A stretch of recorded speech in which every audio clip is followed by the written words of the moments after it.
Je vous invite à prendre place. Je vais vous inviter à vous lever pour chanter le premier cantique. Et le Seigneur nous conduira dans sa parole et dans toute sa vérité ce matin. Le premier cantique est sur Un toi la gloire, le numéro 61. J'espère que nous sommes tous venus joyeux pour louer le Seigneur. Et c'est ce que nous allons lui chanter d'ailleurs.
En tout lieu, c'est ce que nous voulons pour le monde, que le monde sache et comprenne que le Seigneur est vivant et qu'il est le chemin, la vérité et la vie.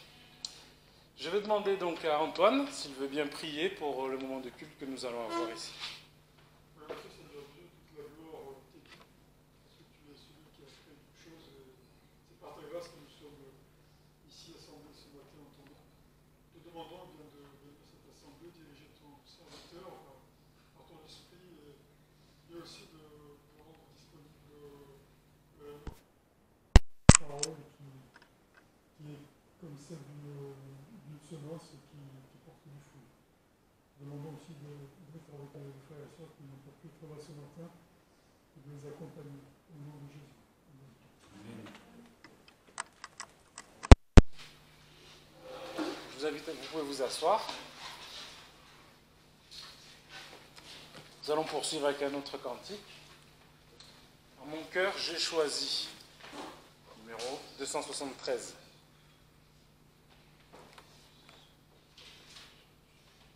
J'espère que chacun ici présent a bien choisi de suivre Jésus et qu'il est déjà pour eux, pour chacun, en tout cas, notre Rédempteur.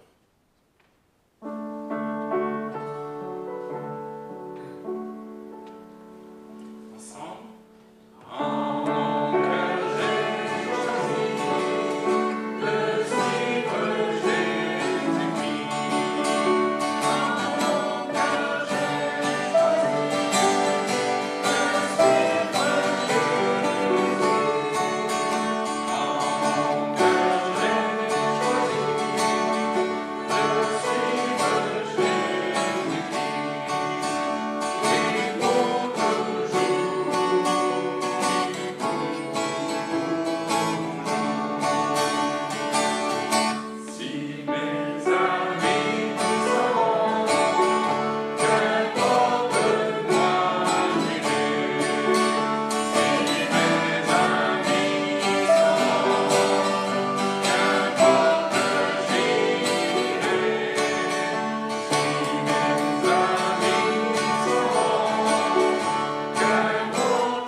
commencer. Nous allons lire un passage que le Seigneur m'a inspiré cette semaine. En 2 Timothée, on va lire le passage entier. Or, sache que dans les derniers jours, il y aura des temps difficiles, car les hommes seront épris d'eux-mêmes, aimant l'argent, vain, orgueilleux, médisants, rebelles à père et à mère, ingrats, impies, sans affection naturelle, implacables, calomniateurs, intempérants, cruels, ennemis des gens de bien, traîtres, emportés, enflés d'orgueil, aimant la volupté plutôt que Dieu, ayant l'apparence de la piété, mais en ayant renié la force. Éloigne-toi aussi de ces gens-là. De ce nombre sont ceux qui s'introduisent dans les maisons et qui captivent de pauvres femmes chargées de péché, entraînées par diverses passions, qui apprennent toujours et ne peuvent jamais parvenir à la connaissance de la vérité. Et comme Janès et Jambres résistèrent à Moïse, ceux-ci de même résistent à la vérité, gens d'un esprit corrompu et réprouvés à l'égard de la foi. Mais ils ne feront pas de plus grands progrès, car leur folie sera connue de tous, comme le fut aussi celle de ces deux-là. Pour toi, tu as suivi ma doctrine, ma conduite, mon dessein, ma foi, ma patience, ma charité, ma constance, mes persécutions et mes afflictions, comme celles qui me sont arrivées à Antioche, à Iconium, à Lystre. Quelle persécution j'ai supportée, et le Seigneur m'a délivré de toutes. Or, tous ceux qui veulent vivre selon la piété en Jésus-Christ seront persécutés. Mais les hommes méchants et les imposteurs iront en empirant, séduisant et étant séduits. Pour toi, demeure ferme dans les choses que tu as apprises et dont tu as été assuré, sachant de qui tu les as apprises, et que dès l'enfance tu connais les saintes lettres qui peuvent t'instruire pour le salut, par la foi qui est en Jésus-Christ. Toute l'Écriture est divinement inspirée et utile pour enseigner, pour convaincre, pour corriger, pour former à la justice, afin que l'homme de Dieu soit accompli et propre à toute bonne œuvre. Amen. Vous voyez ce passage de la parole du Seigneur, il est riche et c'est une parole qui est certaine. Et la lettre de Paul à Timothée nous rappelle que comme Timothée, nous avons un rôle à jouer dans nos ministères respectifs. Il nous rappelle aussi l'importance de l'accomplissement du service du Seigneur pour la gloire du Seigneur. Nous traversons, comme l'apôtre Paul nous l'a dit, véritablement des temps fâcheux, difficiles, différents humainement mais spirituellement semblables à ceux que l'apôtre Paul vivait déjà à son époque. Ce constat que fait l'apôtre Paul est encore valable aujourd'hui. Les hommes sont toujours rebelles à Dieu, ont renié la puissance de la prière, et même ceux qui apprennent de Dieu ne parviennent pas à la vérité. La corruption, tant morale que spirituelle, d'hommes qui résistent à la vérité, existe.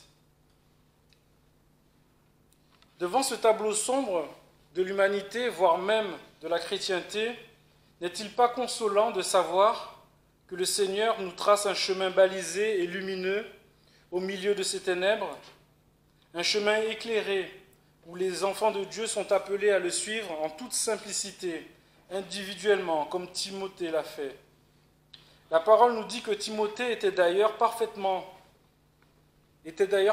selon le cœur de Dieu. 3 choses qui caractérisent le témoin actuel au milieu de la ruine de ce monde. Elles sont appuyées dans ce que dit l'apôtre Paul à son fidèle disciple et compagnon d'œuvre, Timothée. Et on va les voir. Il y en a 3, j'ai pris 3 versets. On va lire le premier qui est en Timothée 2 au verset 10. Voilà. Pour toi, tu as suivi ma doctrine, ma conduite, mon dessein, ma foi, ma patience, ma charité, ma constance. C'est-à-dire, frères et sœurs, que nous ne devons pas seulement connaître la doctrine, mais aussi nous l'approprier, comme si elle faisait partie de nous-mêmes.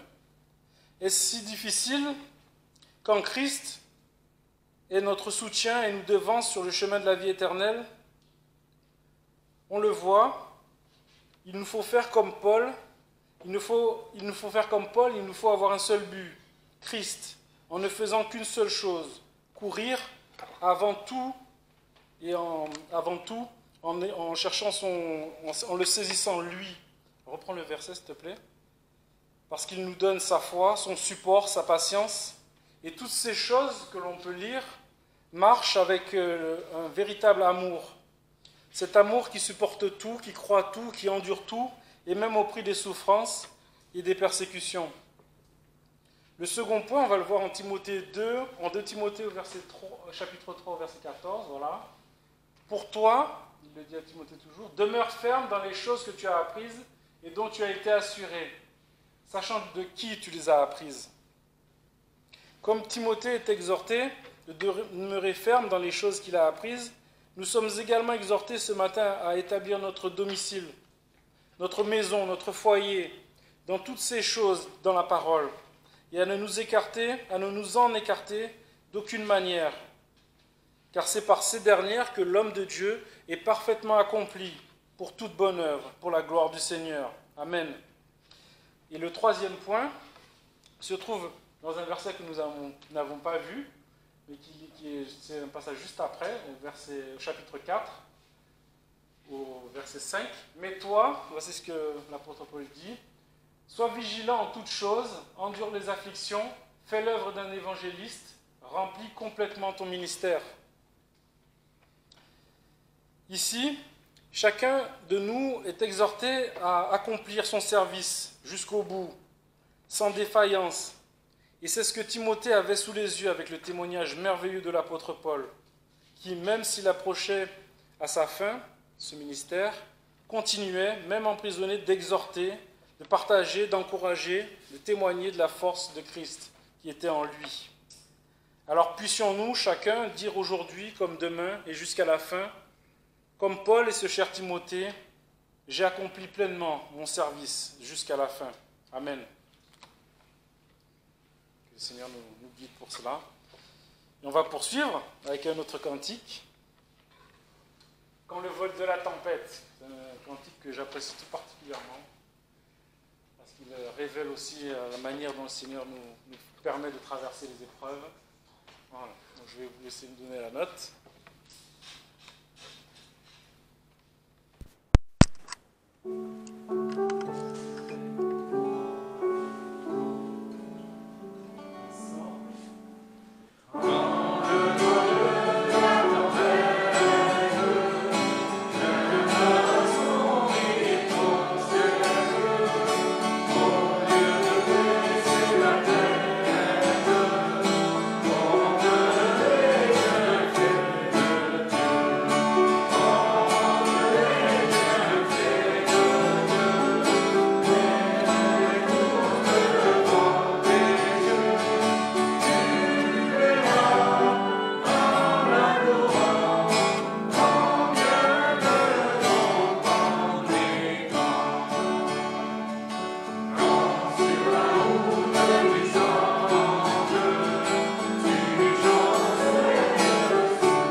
passer au moment du verset du mois. Anthony va nous le lire.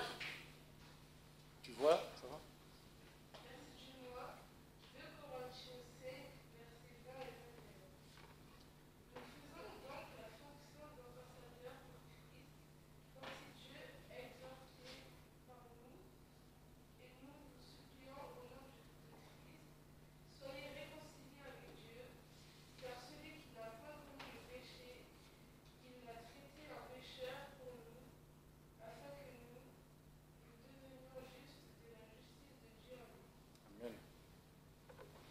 C'est le Seigneur qui nous donne sa justice grande pour que vous puissiez tous voir.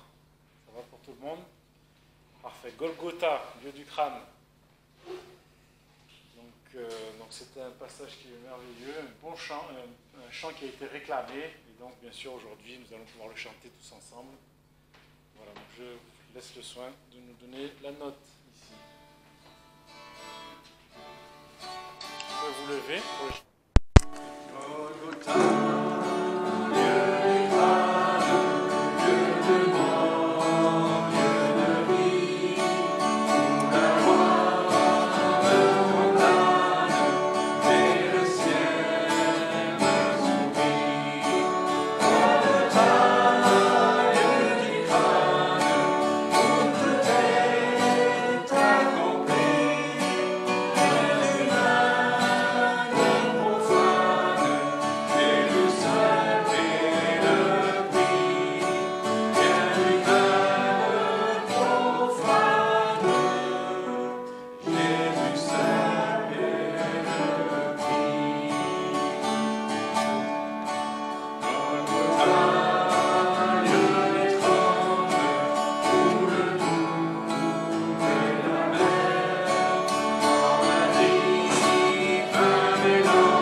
Nous sont venus plusieurs versets d'introduction. Donc on va lire d'abord les versets d'introduction. Je vais prier. Et peut-être que ça, on va le remonter un tout petit peu.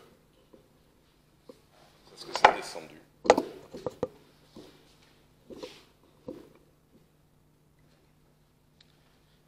je vais prier d'abord. Seigneur, nous te remercions de t'être humilié, de t'être abaissé, de t'être dépouillé, d'avoir souffert.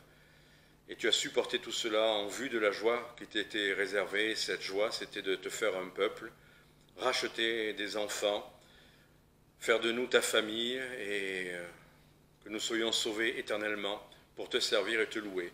Seigneur, tu as voulu partager l'éternité avec nous, de te débarrasser de nous. Merci Seigneur de nous avoir sauvés par ton sang, par ton sacrifice à la croix.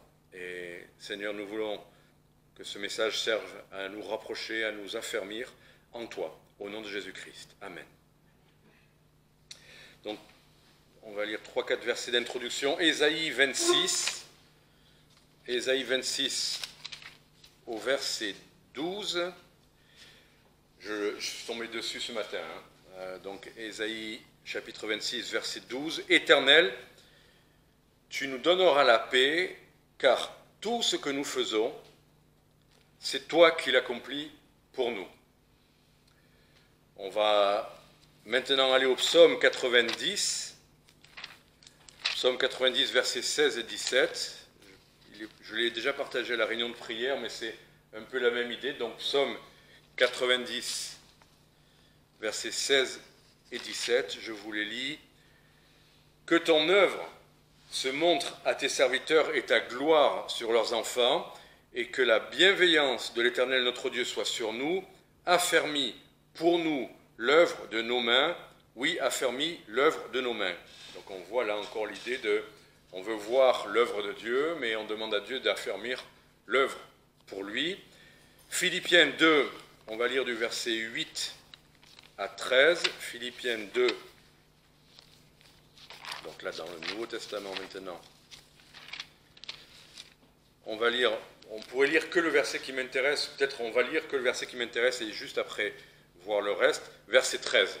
Donc Philippiens 2, verset 13. Car c'est Dieu qui produit en vous et le vouloir et le faire selon son plaisir. Donc beaucoup de gens comprennent ce verset en disant « Bon, mais si j'ai pas envie, ben c'est que Dieu veut pas que j'ai envie. Si j'y arrive pas, c'est que Dieu veut pas que j'y arrive, etc. etc. » Mais en fait, si on lit maintenant à partir du verset 8, on va voir que c'est un enchaînement d'idées. C'est pas cette idée-là du tout dont il est question dans ce texte. Donc à partir du verset 8, revêtu de la figure d'homme, il s'est abaissé lui-même en se rendant obéissant jusqu'à la mort, même jusqu'à la mort de la croix.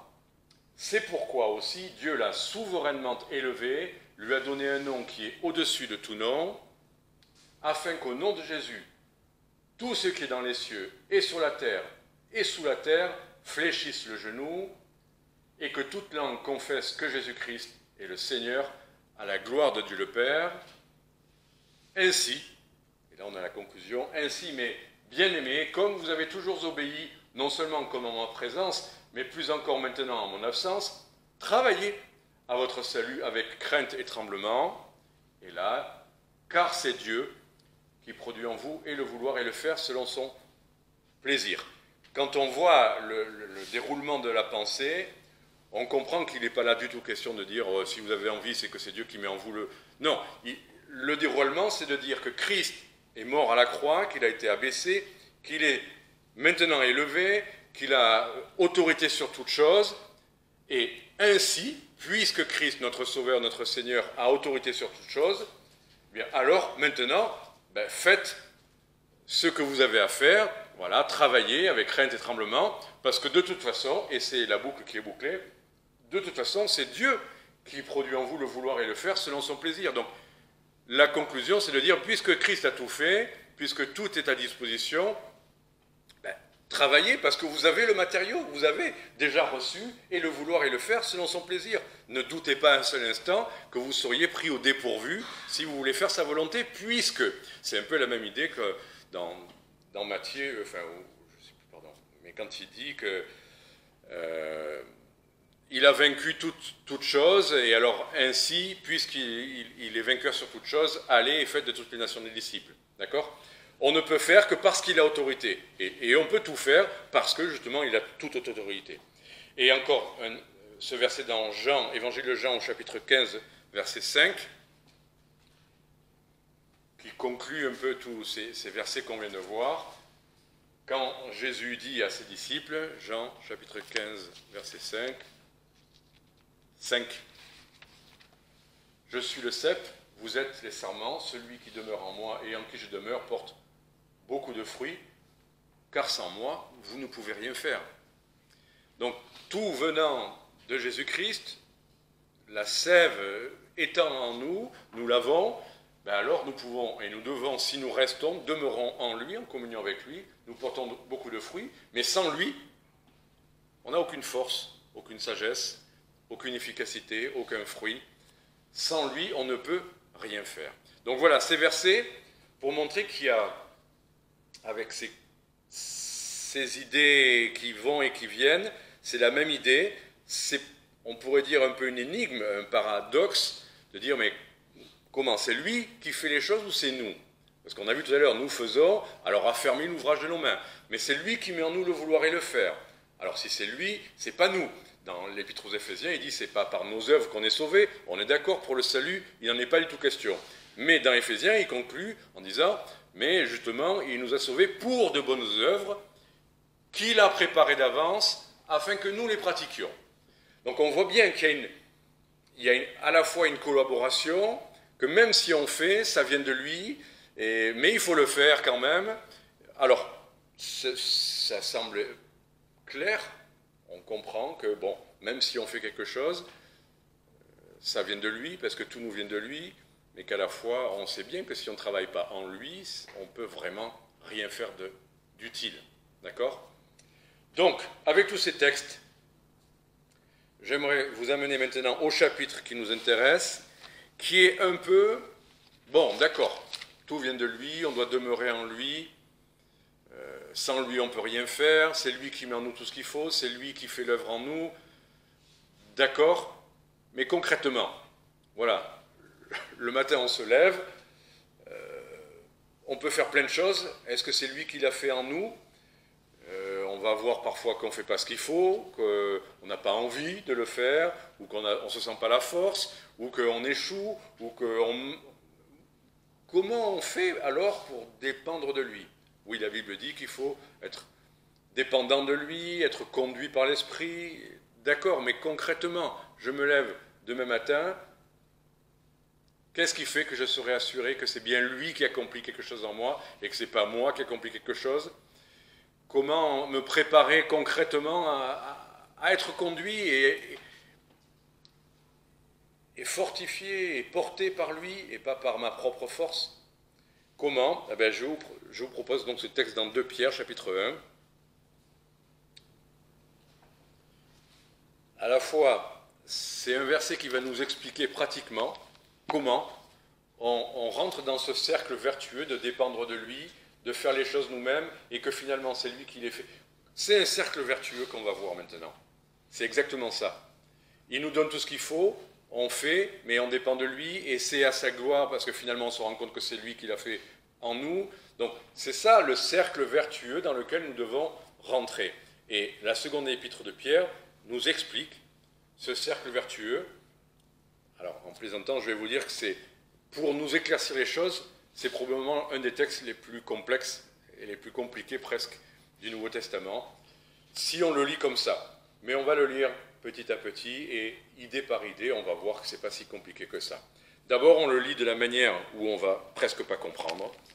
Donc, 2 Pierre, chapitre 1, Simon, verset 1, Simon Pierre, serviteur et apôtre de Jésus-Christ, à ceux qui ont eu en partage une foi du même prix que la nôtre, dans la justice de notre Dieu et Sauveur Jésus-Christ. La grâce et la paix vous soient multipliées dans la connaissance de Dieu et de notre Seigneur Jésus. Comme sa divine puissance nous a donné tout ce qui regarde à la vie et à la piété, par la connaissance de celui qui nous a appelés par sa gloire et par sa vertu, par lesquels nous ont été données les très grandes et précieuses promesses, afin que par leurs moyens vous soyez participants de la nature divine, en fuyant la corruption qui règne dans le monde par la convoitise. Est-ce que vous êtes perdu, là, normalement? Moi, intellectuellement, comprendre une phrase, une chose qu'on a compris à l'Institut biblique ou au début de ma vie chrétienne, c'est qu'on a besoin, pour être compris, de faire des phrases courtes, avec pas trop de propositions dans la même. Et là, il y a énormément de propositions qui s'articulent les unes aux autres et on est perdu assez vite. Mais c'est pas grave, on va y revenir. Et verset 5, on continue. Ainsi, donc c'est la suite, ainsi, y apportant tout votre zèle, ajoutez à votre foi la vertu, et à la vertu la science, et à la science la tempérance, et à la tempérance la patience, et à la patience la piété, et à la piété l'amour fraternel, et à l'amour fraternel la charité. Car si ces choses sont en vous et y abondent, elles ne vous laisseront ni oisifs, ni stériles dans la connaissance de notre Seigneur Jésus-Christ. Mais celui en qui ces choses ne se trouvent point est aveugle, sa vue est courte, il a oublié la purification de ses péchés passés, C'est pourquoi, frères, étudiez-vous d'autant plus à affermir votre vocation et votre élection, car en faisant cela, vous ne broncherez jamais, et ainsi, l'entrée dans le royaume éternel de notre Seigneur et Sauveur Jésus-Christ vous sera pleinement accordée. Voilà, je m'arrête là. En fait, ce texte, la boucle est bouclée, justement. On va le voir. La conclusion, pour être simple et pratique, déjà, c'est de savoir, comme il est dit à la fin, étudiez-vous, verset 10, à affermir votre vocation et votre élection, car en faisant ainsi, vous ne broncherez jamais. Donc, il est question simplement, là, d'affermir quelque chose qu'on a déjà. D'accord ? On peut avoir quelque chose, et puis le laisser petit à petit se ramollir, se partir un peu en poussière. Non, on doit affermir, et en faisant cela, on ne bronchera jamais. Voilà. Il n'y aura pas ces craintes de chute, de perdre le fil de la marche et de la vie avec le Seigneur. Et alors, c'est le verset 11, et alors ainsi, l'entrée dans le royaume de notre Seigneur et Sauveur Jésus-Christ sera pleinement accordée. L'entrée dans le royaume nous est accordée une fois pour toutes quand on a cru, on est sauvé, on est scellé du Saint-Esprit. Indiscutablement, le Seigneur a promis, personne ne nous ravira de sa main. Mais dans 1 Corinthiens, on voit aussi cette idée que selon ce qu'on fait pour le Seigneur, comment on bâtit, selon les œuvres qu'on fait pour lui, certains qui auront travaillé sans dépendre du Seigneur, auront fait des choses pour les apparences, il est dit que au jour de notre réunion avec le Seigneur, ces œuvres-là vont être brûlées, disparaître. C'est le bois, c'est le chaume, qui, sur terre, semble avoir une apparence, mais devant le Seigneur, disparaissent totalement. En revanche, ceux qui auront vraiment bâti en Christ, le fondement, sur lui, par sa grâce, dépendant de lui, ceux-là bâtissent avec de l'or, de l'argent. Et justement, ceux qui auront quand même continué à faire pour les apparences terrestres, plutôt que cherchant en Christ leur source, ceux-là, l'expression est claire, ils seront sauvés, mais comme au travers du feu. En l'occurrence, ils vont rentrer dépouillés, ils seront accueillis, bien sûr, ils vivront l'éternité, mais ils n'auront rien à mener de solide au Seigneur. Et l'entrée pour eux, au lieu d'être pleinement accordée, elle sera comme au travers du feu, quoi. Passer juste. Mais passer quand même. On est sauvé parce que ça dépend du Seigneur. Alors on pourrait dire, moi le principal c'est que je sois sauvé, sauf que là on voit, on a mieux à faire, c'est vivre du Seigneur, vivre pleinement ce qu'il nous a demandé et rendu capable de faire. D'accord ? C'est ça l'enjeu. Donc il faut s'affermir dans la vocation que le Seigneur nous a donnée, dans ce qu'il a fait pour nous, ce qu'on peut faire, c'est ça notre vocation, notre élection, on est élu pour cela. Et si on le fait, pas de souci. Notre marche chrétienne sera ferme et l'entrée dans le royaume sera pleinement accordée. Mais si on ne le fait pas, si on met en oubli, comme il est écrit au verset 9, on met en oubli la purification de nos péchés, si on préfère agir à notre manière, tant pis pour nous. On pourrait dire c'est triste, c'est dommage, et ce n'est pas à notre avantage. Maintenant, on revient à ce texte vertueux, mais un peu compliqué, et on va prendre idée par idée. On va voir qu'on commence par la connaissance de Jésus-Christ, et on termine par la connaissance de Jésus-Christ. Tout est là, en fait. Tout est résumé par ça. N'essayons pas de trouver autre chose que par Jésus-Christ et pour Jésus-Christ. Voilà. Alors, verset 1, ceux qui ont reçu une foi du même prix que la nôtre, dans la justice de notre Dieu et Sauveur Jésus-Christ. La foi, c'est dans la justice du Seigneur et Sauveur Jésus-Christ. On a tous la même foi. C'est bien écrit, ceux qui ont reçu en partage une foi du même prix que la nôtre. Il n'y a pas de catégorie, de sous-salut, des gens plus sauvés, mieux sauvés, de gens que parce qu'ils sont dans le ministère, eux, c'est royal, et puis après, il y a le commun des mortels, sauvé, d'accord, mais non, on a tous reçu en partage une foi du même prix. L'apôtre Paul dit, vous avez reçu, vous, la même chose que moi. Le même prix, c'est-à-dire, ça veut dire deux choses, ça a coûté la même chose pour tout le monde.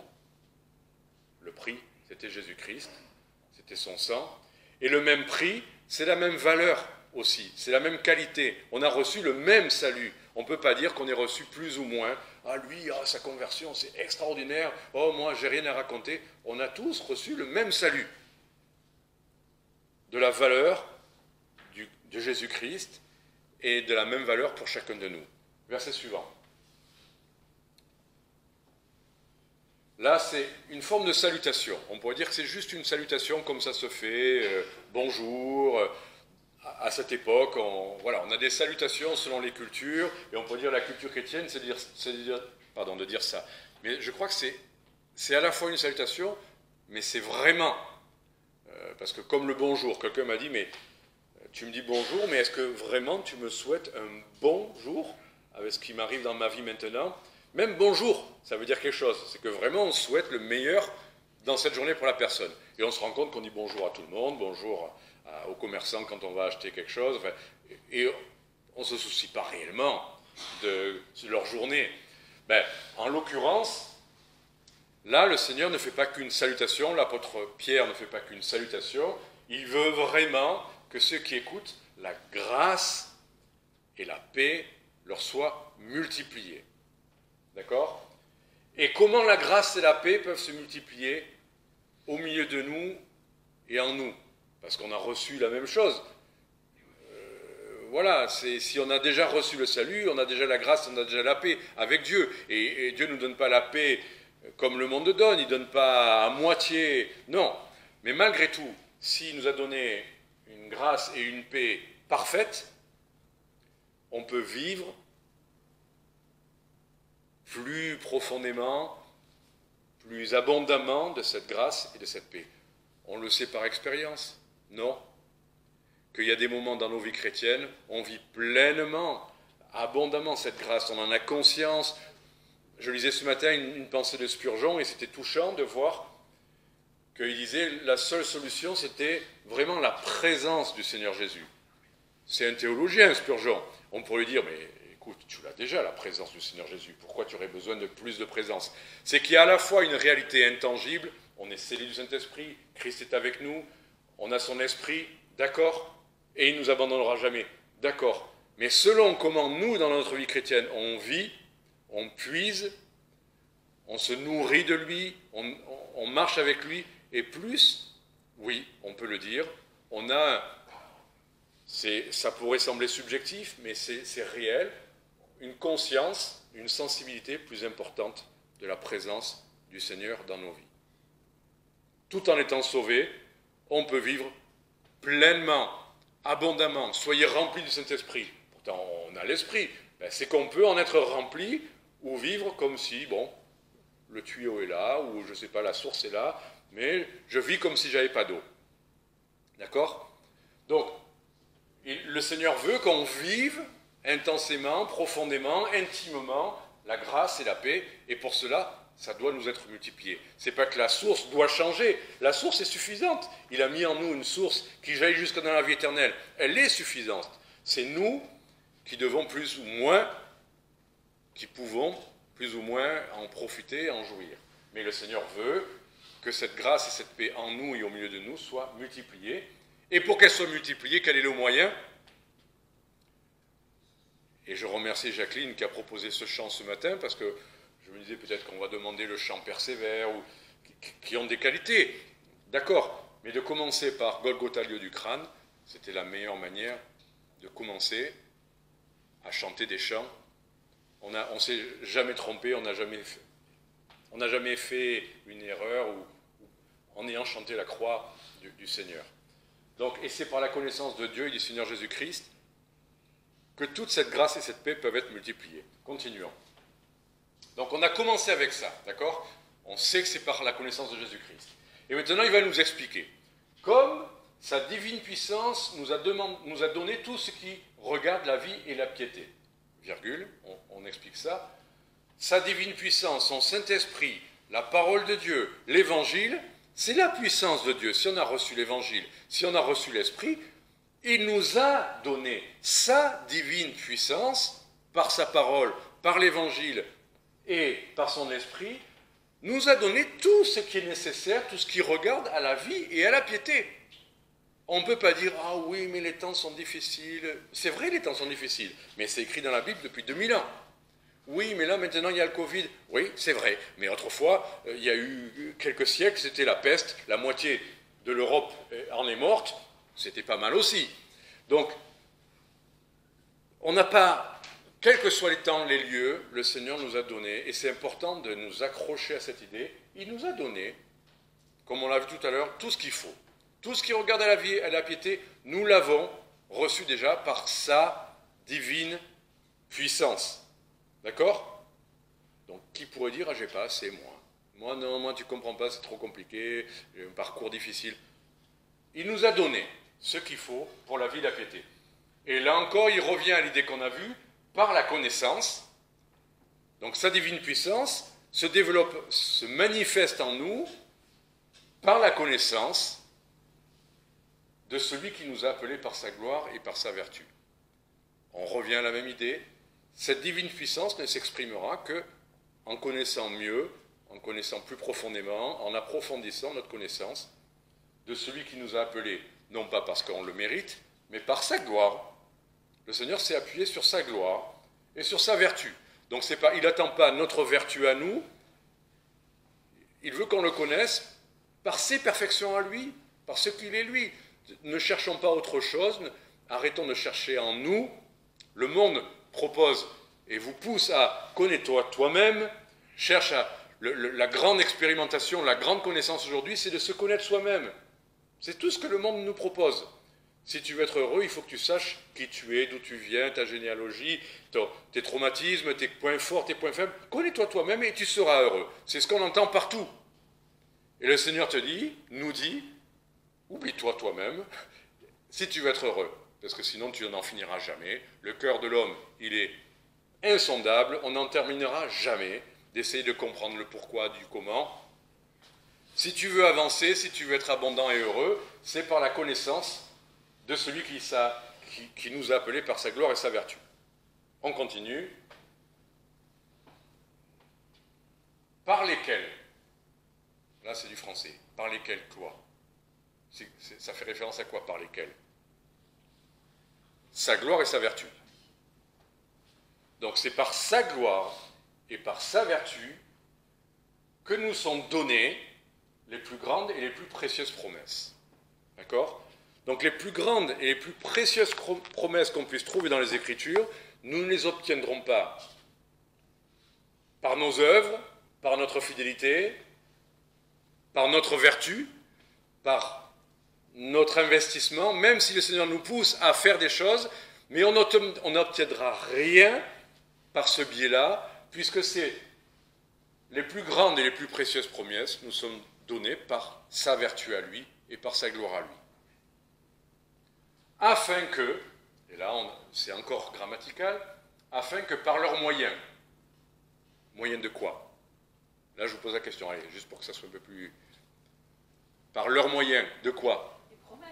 Promesses ou gloire et vertu? Moi je crois les promesses. Bon. On pourrait, peut-être dans le grec, on pourrait aussi revenir à la gloire et à la vertu de Jésus-Christ.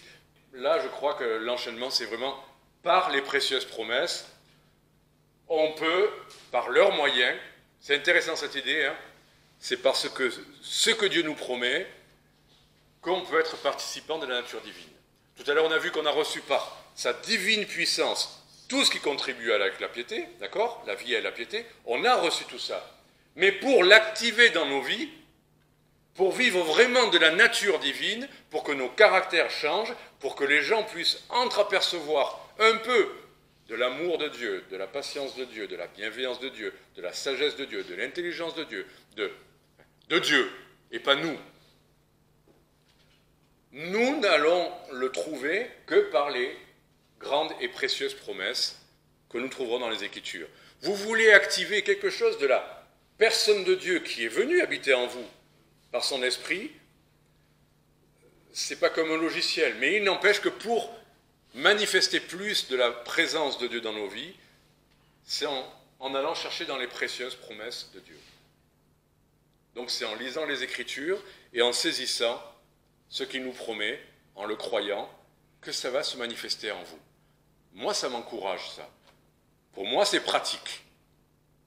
Parce que quand on chante des cantiques qui parlent de te ressembler, Jésus, c'est mon désir suprême. On le chante. Mais le lundi matin, quand je me lève, que j'ai juste envie d'aller prendre l'air, d'aller me promener, me rafraîchir et tout ça, est-ce que vraiment je veux ressembler? Et à la fois, je me dis, les gens que je vais croiser, est-ce qu'ils vont voir Didier qui a changé, qui a la barbe ou qui n'a pas la barbe, qui a grossi, qui a vieilli, ou est-ce qu'ils vont encore entreapercevoir quelque chose de la nature de Dieu? Et là, il n'y a pas d'autre moyen. C'est pas en me promenant dans les calanques que les gens vont voir. C'est pas un problème. On peut manifester de la présence de Dieu dans les calanques aussi. Si là, dans les calanques, je rencontre quelqu'un comme ça nous arrive, n'importe où on rencontre des gens. Mais si j'ai rien de la personne divine à manifester, ben, on pourra parler des calanques, qui sont magnifiques, mais difficile de leur donner envie de parler de Dieu. Parce que ben, ils verront quelqu'un qui est comme eux, qui marche, qui court, qui nage. Donc, on a besoin des précieuses promesses de Dieu pour manifester la nature divine. D'accord? Et donc, c'est pratique. Ce qui nous manque de la nature divine, on va le trouver par les promesses que Dieu nous fait. Si Dieu promet, quand il demande, il promet. Quand il dit « réjouissez-vous toujours dans le Seigneur », et que je suis triste toute la journée, je désobéis. Mais pour autant, ce n'est pas de savoir que je désobéis qui me rend joyeux, je ne peux pas faire semblant.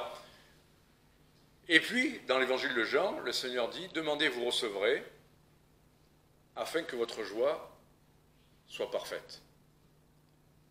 Donc il y a un moyen d'avoir ce que le Seigneur me promet, de faire ma part, c'est quoi? C'est de demander. C'est pas de dire « ah, je ne suis pas joyeux, tu vois, Seigneur, on est des Ashkénazes, nous, on est comme ça », ou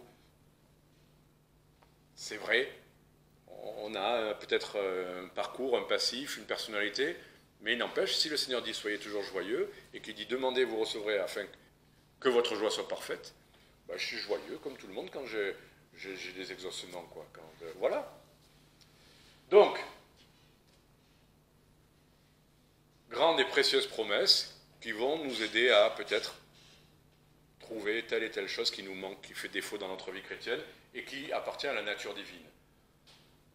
Virgule, et là encore c'est un bloc, en fuyant la corruption qui règne dans le monde par la convoitise. Là, on a vu une partie active, les précieuses promesses, tout nous vient par Jésus-Christ.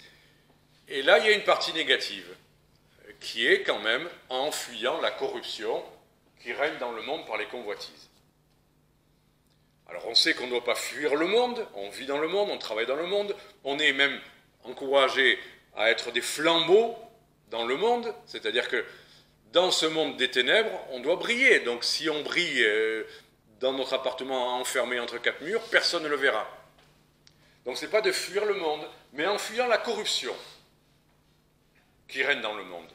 Il y a des choses dans ce monde auxquelles on est obligé de participer, le travail, enfin, d'accord. Et puis il y a des choses où on n'est pas obligé et qui sont des canaux, des vecteurs, quand même, de plus de corruption que d'autres choses.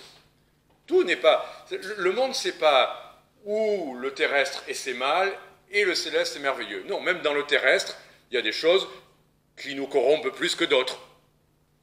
Il y a des lieux qui corrompe plus. J'ai moins de risques en me promenant dans les forêts d'être tenté de quoi que ce soit qu'en allant dans des endroits où on voit des choses qu'on ne devrait pas voir, où on entend des choses qu'on ne devrait pas entendre. D'accord? Donc, là, le mot est clair. C'est pas en essayant de ne pas trop traîner dans la corruption qui règne dans le monde. En fuyant. Courage, fuyons. Courage, vous voulez marcher pour le Seigneur? Ben, fuyez. Le Seigneur a fui certaines circonstances. Littéralement. On voulait l'attraper, c'était pas son moment. Et il y a des moments où il faut fuir certaines choses. Quand on se rend compte qu'il y a une corruption, c'est-à-dire, on peut dire, ah, c'est mal, mais moi, ça ne m'atteint pas. Attention. Attention, c'est tout. Par la convoitise. Finalement, qu'est-ce que c'est la convoitise? Il y a plein de choses bonnes dont on a envie et que Dieu va nous donner. Voilà. Chose légitime, bonne. Manger, enfin, Dieu nous a donné toute une série de choses qui nous sont agréables. D'accord? Je n'ai pas besoin de développer. C'est quoi la convoitise? Pour moi, ça ne semble pas compliqué. C'est peut-être des choses, certaines qui sont bonnes, mais qu'on ne veut pas de la bonne manière. Voilà. Bon, le mariage, c'est la chose bonne pour vivre certaines choses dans un couple, pour... Pas de souci avec ça. Dieu nous donne un cadre. Le cadre, il est précis. Homme, femme, unité, foyer, etc., etc. Et puis le monde dit non, plusieurs, ce qu'on veut, comme on veut, et tout ça c'est dépassé. Bon, mais avoir une chose avant qu'on ne doive la recevoir, l'avoir d'une mauvaise manière, c'est ça la différence. La convoitise. Dieu nous a donné toutes choses pour que nous en jouissions. Toutes choses que Dieu a créées sont bonnes. La nourriture, c'est bon. Et pourtant, ça peut devenir quelque chose de très mauvais. Excusez-moi, mais quand une société ne vit plus que ce qu'on appelle être épicurien, quand on ne vit plus que pour la nourriture, qu'on ne parle que de ça, qu'on n'achète que de ça, qu'on ne pense qu'à ça, qu'on envoie des photos que de ça, et que la seule chose qu'on aurait à raconter quand on se rencontre, c'est ça, on commence à avoir un petit souci quand même. Les excès de table. Alors, bon, manger un peu trop, c'est pas ça la convoitise, mais attention tout de même, que des choses bonnes, légitimes, ne prennent pas trop de place. Ça devient de la convoitise. Si on en veut toujours plus, et toujours autrement, etc., etc. N'allons pas plus loin. Donc, il y a quand même une partie de choses qu'on doit fuir, qu'on doit éviter, qu'on doit arrêter, parce que ça fait partie de ce cercle vertueux. Le cercle vertueux, c'est de rentrer dans une bonne dynamique, mais si à chaque fois qu'on est dans ce cercle, on fait des sorties par un petit moment de corruption, c'est toujours plus compliqué de revenir dedans. Alors on va revenir, on va dire pardon Seigneur, et on revient, mais c'est long, et on perd du temps, et on vit moins de la présence du Seigneur. Donc continuons. Il faut quand même une certaine fuite, un certain évitement de certaines choses. Et là, on arrive dans une chose que j'ai du mal à comprendre. Ainsi, y apportant tout votre zèle, ajoutez, et là on en a toute une liste, ajoutez à votre foi la vertu, et à la vertu la science. Valérie, on va lire la suite. À la vertu la science, à la science la tempérance, à la tempérance la patience, à la patience la piété, on continue. À la piété l'amour fraternel, et à l'amour fraternel la charité. On peut ajouter quelque chose à notre zèle. C'est-à-dire, dans notre zèle, on veut, oui, nous le voulons, mais on peut ajouter des choses. On a tout reçu, mais on peut ajouter des choses. Mais on ajoute des choses qui sont notre participation, ou qu'on vient chercher auprès du Seigneur, mais peu importe, on n'est jamais arrivé. Et c'est ça la sanctification. C'est qu'on n'a jamais de tout, on n'a jamais tout en même temps, on n'a jamais tout en plénitude, même si on marche avec le Seigneur, même si on lui obéit. J'ai jamais vu encore un chrétien qui manifeste toutes les qualités parfaitement du Seigneur. J'ai vu des chrétiens pieux, des chrétiens fidèles, des chrétiens joyeux, des chrétiens aimants, des chrétiens zélés pour l'Évangile, des chrétiens bienveillants, des chrétiens à qui serviables. Mais c'est rare de voir quelqu'un qui a toutes les qualités combinées. Mais c'est ça, être un chrétien accompli, c'est que c'est quand même des vertus, des choses qu'on peut ajouter. On ne peut pas dire, ah ben moi j'ai ça, moi j'ai le zèle pour l'évangile. Ah mais moi j'ai l'amour des gens. Et moi... Oui, on peut être plus ou moins doué pour ça et ça. Mais on ne peut pas dire, moi c'est pas mon truc, m'occuper des gens, mon truc c'est les cantiques. Je chante, et puis après je m'en vais, je parle à personne, hein, surtout pas. Moi, ma vertu, c'est l'hospitalité, je prépare à manger, j'accueille, mais ne me demandez pas de parler de la Bible. Enfin, on peut ajouter. Voilà, retenons cette idée-là, on peut ajouter. Parce que si le Seigneur nous le demande, il nous donne la possibilité. Car, et c'est pour ça qu'on revient encore au cercle vertueux, car en cherchant ces choses-là, c'est ça que ça veut dire, en cherchant à ajouter, si ces choses sont en nous, si on cherche les qualités que le Seigneur veut mettre en nous, si ces choses sont en nous, et si elles y abondent, elles ne nous laisseront pas ni oisifs, ni stériles dans la connaissance de notre Seigneur Jésus-Christ.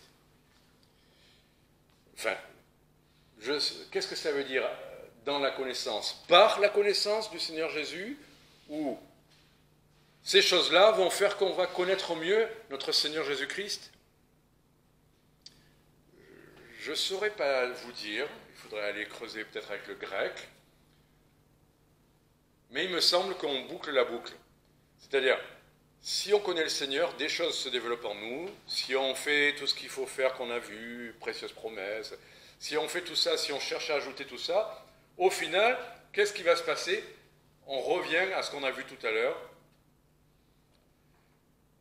Ben, c'est Dieu qui revient. Enfin, on a fait nos efforts, et Dieu manifeste qu'il est là. Et on pourrait dire, il y a des gens qui sont forts pour chercher la présence du Seigneur, la communion, la connaissance de Jésus-Christ, et puis d'autres qui sont forts plutôt pour être bienveillants. Mais les deux doivent s'alimenter. Il n'y a pas de gens profondément en Christ qui en parlent bien, qui ne devraient avoir un caractère en conséquence, et il n'y a pas de gens qui ont un caractère chrétien qui ne devraient pas être dans la connaissance de Jésus-Christ. Quand, par exemple, Sœur Emmanuel, dans le catholicisme, là, ou Mère Teresa, enfin, toutes ces personnes qui ont laissé une empreinte, qui vont à Calcutta, qui donnent toute leur vie pour les pauvres et qui font du bien, très bien. Et puis on leur donne la parole, et puis elles disent, moi c'est grâce à Marie que je fais tout ça, heureusement que Marie était avec moi. Est-ce que c'est comme ça que le Seigneur le veut? Elles ont un caractère peut-être qui manifeste plein des choses qu'on devrait avoir en tant que chrétiens, nous. La bienveillance, le don de soi, considérer les intérêts des autres plutôt que les nôtres. Enfin, mais à la fois, si ce n'est pas la connaissance de Jésus-Christ qui sort de ça, qui est là, si ce n'est pas la source, ce n'est pas la conclusion. C'est pas compliqué. Elle l'a dit, je fais ça, ben, c'est par Marie, ben, Marie c'est sa source, et à la conclusion, c'est gloire à Marie. Un chrétien, il trouve sa source dans la connaissance de Jésus-Christ, et qu'est-ce qui va se passer quand il aura l'occasion de parler? C'est la connaissance de Jésus-Christ qui va sortir. Voilà. Et là, tout ce qu'il y a à l'intérieur, c'est ce que le Seigneur a voulu. Donc, si ces choses sont en nous, elles ne nous lanceront pas oisifs ni stériles dans la connaissance de notre Seigneur Jésus-Christ. Pas de souci, on n'en fait jamais trop dans la vie chrétienne pratique. Mais celui en qui ces choses ne se trouvent point, celui-là, il a oublié la purification de ses péchés passés. Verset 9. C'est-à-dire, s'il n'y a rien de toutes ces vertus qu'on devrait avoir qui se manifestent dans nos vies, c'est pas qu'on n'est pas assez discipliné ou je ne sais quoi, c'est qu'on a oublié la purification de nos péchés passés. On ne vient pas à la source. La source, c'est la purification de nos péchés. La source, ce n'est pas nos efforts, ce n'est pas des règles de vie, ce n'est pas même la lecture, même s'il faut lire, même la prière, même s'il faut prier, c'est parce qu'on a été purifié de nos anciens péchés qu'on a quelque chose à dire de Jésus-Christ. Il nous a graciés, il nous a purifiés. Et quelqu'un de nouveau converti, il aura que ça à dire. Mais quelqu'un converti depuis 30 ans, il devrait n'avoir aussi que ça à dire. On a des choses extraordinaires dans les Écritures, tout le conseil de Dieu, d'accord. Jésus-Christ glorifié, ressuscité, d'accord. Mais les gens ont besoin d'entendre Jésus-Christ crucifié. Et si c'est là où on vient puiser, c'est ça que nous aurons à transmettre aux autres. Voilà, conclusion, c'est ce qu'on a vu tout à l'heure, et je ne vais pas aller plus loin. C'est pourquoi, puisqu'on a tout ça, puisqu'il y a ce cercle vertueux, puisque c'est par la connaissance de Jésus-Christ et par tous ces moyens, ben alors, étudiez-vous d'autant plus, puisqu'on a tout, ben d'autant plus, faites vos efforts. Les temps sont difficiles, ben d'autant plus, cherchez à affermir votre vocation. En faisant cela, vous ne broncherez jamais. C'est très pratique, non? Voilà, s'étudier, c'est-à-dire s'appliquer, selon les traductions, s'appliquer à affermir notre vocation et notre élection. Voilà, ce qu'on a reçu, on l'a bien reçu, on a tous reçu le même salut, on a tous reçu le même esprit, on a tous les mêmes grandes et précieuses promesses, on n'est pas tous appelés à la même chose, mais on a tous les mêmes ressources pour vivre du Seigneur. C'est pas compliqué, finalement. Alors, mais il faut s'y étudier, il faut faire les efforts, il faut passer le temps, il faut creuser, il faut chercher les promesses, il faut demander au Seigneur quand quelque chose nous manque. Et que le Seigneur vous bénisse, nous bénisse, pour qu'on puisse vraiment être ressemblant au Seigneur Jésus-Christ. Est-ce que, Luc, tu veux bien prier pour terminer, s'il te plaît ?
merveilleux.